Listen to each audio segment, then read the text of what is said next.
Nobody actually knows what they're doing.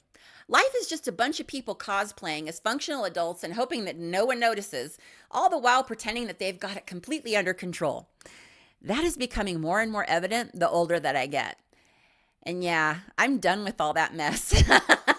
The more that I talk to people, read your comments, or chat in our one on one sessions, the more I'm waking up to some things and realizing just how much of what we were told our whole lives is completely up for debate.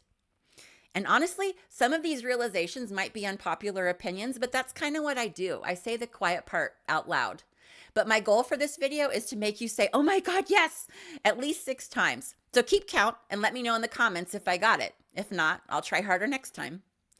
Now, all of these might challenge how you see things, but the last one, I think, is the hardest one to accept. So tell me I'm wrong. Somewhere along the way, we got tricked into believing that work should be a calling, not just a paycheck. People act like you need to be passionate about your job, like it's some kind of moral obligation to be all Twitter-pated about what you do to make money. Let me be very clear. You do not have to love your job, and most people don't. You can just do your work, take your paycheck, and go home. That's it. No deeper meaning is required. You don't have to wake up every morning bursting with gratitude for the chance to log into Zoom or stand behind a cash register. If your job doesn't make you completely miserable, then that's a win. Now, if you're vomiting before your shift every morning, yeah, maybe it's time to explore some other options. But for most people, work is just work. Some people do love their jobs. I get it. It fulfills them. It's their calling. I love that journey for them.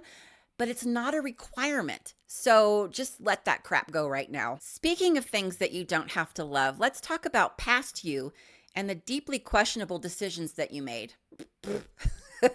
If you can scroll through your old Facebook posts without physically recoiling, well, congratulations. You're probably a robot.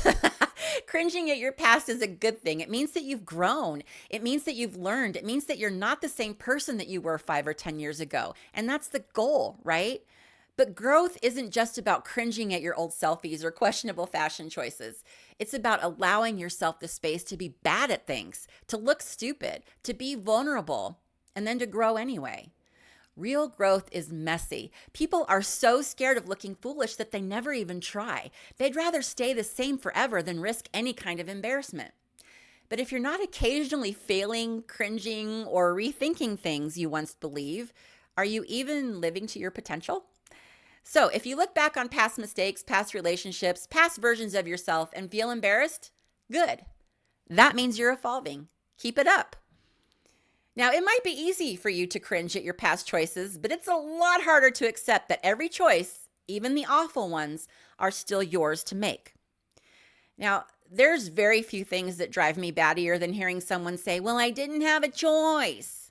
No, you did. You do. You just don't like the options. You always have a choice. Always. And I get it. Sometimes your choices are garbage. Sometimes they're painful, they're unfair, or they're impossible to make without losing something. But they exist.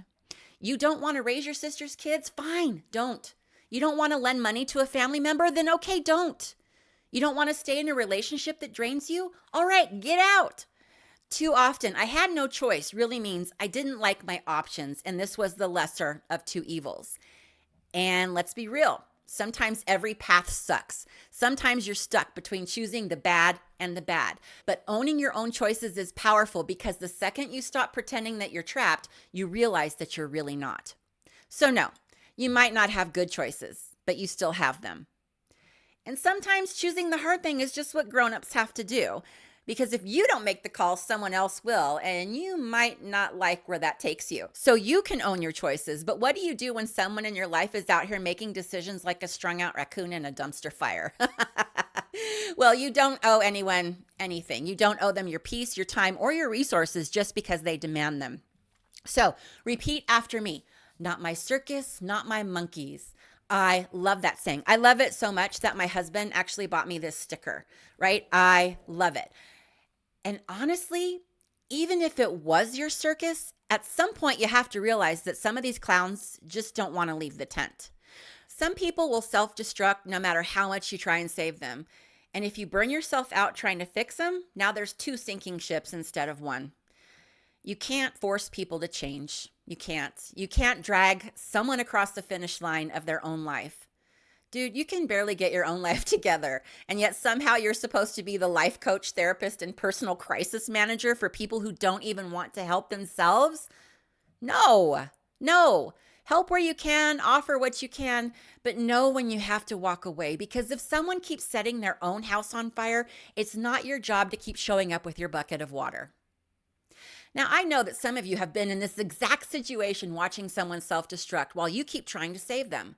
What was your breaking point? When did you finally say, yeah, I can't do this anymore? Drop it in the comments. Let's share stories.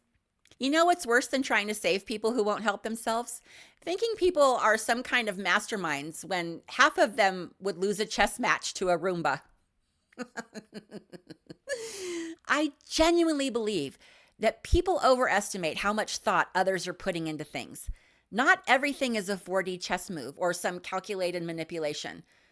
Sometimes people are just doing stuff, right? There's no grand scheme, no hidden agenda, just vibes and basic human behavior. And yet I keep seeing this, right? People are assuming that someone's trying to gaslight them, manipulate them, or secretly take them down. And all I can ever think is, wow, you must really think that people are way smarter than they actually are. I promise you, most people are not thinking that hard. They're not sitting around plotting how to ruin your day. They're just reacting, living, existing. Some of them don't even have an internal monologue, let alone a grand scheme to undermine you. And I get it. I get it. If you've been through some real manipulation, your brain starts to learn to look out for it. But sometimes the simplest explanation is true. They don't ghost you as a power move. They just forgot.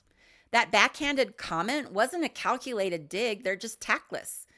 Your coworker didn't leave you off the email chain to destroy your career. They just kind of suck at email. Now, not everyone is operating at some mastermind level of narcissism. Some people are just thoughtless, awkward, or kind of dumb. And that's refreshing, right? Because it means not everything is personal. So yeah, some people are manipulative as hell, but some are just bad communicators. And knowing the difference, that's your superpower. Not everyone is a mastermind, but some people, they're out here acting like their opinions are GPS coordinates, and they have no idea how lost they truly are. And honestly, that would be fine if they weren't so damn loud about it. I hate to break this to you, but just because something makes sense in your world does not mean that it's true for everybody else. I know this is shocking. It's okay. Just breathe through it. Just breathe through it. Good job. Good job. Most people live in an echo chamber, right? They surround themselves with others who think like them, believe like them, and reinforce their worldview like a human affirmation loop. And that's fine. That's human nature. But if you never step outside of that, if you assume that your truth is the truth, then you're missing the bigger picture. Let's make this simple.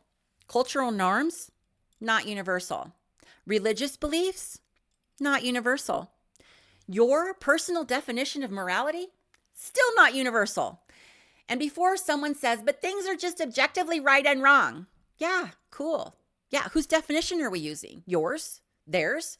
A committee of old white guys in bad suits? If you have never had your perspective challenged, if you've never sat in the deep discomfort of realizing that you might be wrong, well, then you aren't as open-minded as you think that you are. And listen, that's fine. Growth is optional. But just know that if you refuse to entertain the idea that someone else's perspective might even hold a sliver of truth, you're not having discussions. You're just waiting for your turn to talk. Now, having an opinion is one thing, but thinking everyone wants and needs to hear your take on something, well, I have some bad news for you. I know we live in a world where everyone thinks their opinion is vital to every discussion, but sometimes it's just okay to shut up and listen. And yeah, I full on know the irony of me saying this while literally giving you my opinion in a YouTube video. It's not lost on me. But I don't mean me. I mean other people, obviously. Not every conversation is an invitation for you to offer advice. Not every vent session requires a solution. If someone is sharing their pain with you, try this revolutionary concept. Ask them what they actually need. Just say, friend, do you want advice or do you just need me to hear you? Because nothing is more exhausting than pouring your heart out to someone, being vulnerable, and then instead of getting empathy, you get a TED Talk. But let's go a little deeper.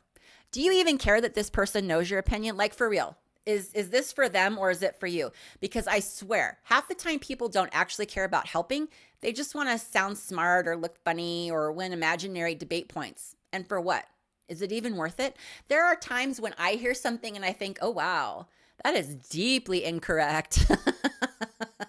Like in comments and stuff. But then my next thought is, do I actually care? Like, is this even worth like 2 seconds of my energy right now? And most of the time that answer is no. If correcting someone's opinion won't actually change your life, then just save your breath. Let them think what they want, because some hills aren't even worth looking at, let alone dying on. Turns out shutting up is the easy part. The real challenge is dealing with everything that you've been ignoring while you were too busy worrying about everyone else. We've been sold a lie, the Instagram version of self-care, where healing is just face masks, bubble bath, and expensive retreats in the mountains, sipping overpriced herbal tea while a woman named Sage tells you to release your negative energy. Real self-care, it's not cute. It's work. It's uncomfortable. And it's definitely not something that you can fix with the $50 candle that smells like calm.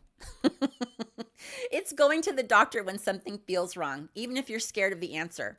It's having hard conversations and setting boundaries that make people uncomfortable, including you. It's accepting that some relationships don't get a happy ending, no matter how badly you want one. Self-care isn't indulgence, it's survival. It's doing the things that you don't want to do so future you isn't completely falling apart. So yeah, that lavender scented candle is nice, but healing might smell like insurance forms, block numbers, and whatever's left in your fridge because you're too emotionally drained to cook. Yeah, so you can't buy your way into healing, but you know what you can buy? A brand new way to ruin the things that actually make you happy. How did we get scammed into believing that every hobby should be monetized? It's not enough just to enjoy something. Nope. You have to package it, market it, and turn it into a 5-figure business. Otherwise, what's the point, right? No, Becky, I don't want to sell my crochet on Etsy. Sometimes I just want to make ugly scarves in peace. Not every skill needs to be a side hustle. Not everything that you enjoy needs a business plan. Some things can be just for you. You can bake cookies because they taste good, not because you're launching a gourmet brand. You can paint just because you like colors, not because you're trying to get a commission. You can write because it helps you think or because you love it, not because you're planning on selling an ebook on Amazon. Turning a passion into a paycheck isn't the dream. It's just a freaking job. And sometimes the best way to keep loving something is to keep capitalism the hell away from it. You can ditch hustle culture and preserve your joy, but good luck dodging this next one. It's been coming for you since the day that you were born. We treat aging like a moral failing. Like if you just tried harder, ate more kale, or found the right $300 serum, you could stay 25 forever. So I hate to break it to you, but no skincare routine is stopping time. You can guzzle all the collagen powder that you want, but at the end of the day, the only alternative to aging is dying. So maybe, just maybe, we should stop making people feel bad for existing past 40. Because if you make it to old age, congrats. That means you've won. You've outlived every bad haircut, questionable decision, and that one drunken night that you climbed on a speaker where you dirty danced like your rent depended on it as you spun your bra over your head and yelled, woo! Sorry, is that just me? But I digress. Let's just stop pretending that getting older is something to fix. You can age however the hell you want. Get Botox. Don't get Botox. Go gray. Dye your hair electric blue. Get a tattoo just because you can. Wear whatever makes you happy because honestly, living long enough to stop giving a damn, that's pretty badass. Now, life is short. Stop wasting it on the wrong things. At the end of the day, this all boils down to one thing. You get to decide what you allow in your life. You don't have to love your job. You don't need to obsess over past mistakes. You don't owe your energy to people who drain you. And you sure as hell don't have to apologize for aging. You can spend your time chasing validation, forcing yourself into roles that don't fit, or bending over backward to meet expectations you never agreed to in the first place. Or you can decide that none of it is worth it. Because here's the truth. The second that you stop wasting your life on things that don't serve you, you get to start living on your own terms. So take what resonates, leave what doesn't, and for the love of all things that are holy, stop acting like you owe anyone an explanation for how you choose to live. If people don't like it, that's a them problem.